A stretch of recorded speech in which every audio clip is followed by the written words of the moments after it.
Okay, so what we're looking at is the oiler in the Husqvarna chainsaw. This big monstrosity that I bought. Nope. Sorry for the video. There it is. I don't know why autofocus isn't on, but... So, oh my gosh. Fuck. Alright, so you see how juicy this fucking oiler is? I was going to post this to Facebook, but thought about it.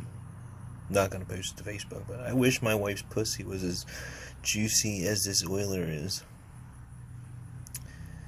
Yeah. Can't really put it out there, though. That's a juicy fucking oiler. Good job, Husqvarna. Oh, it's even... Oh my gosh. The oiler's going, baby.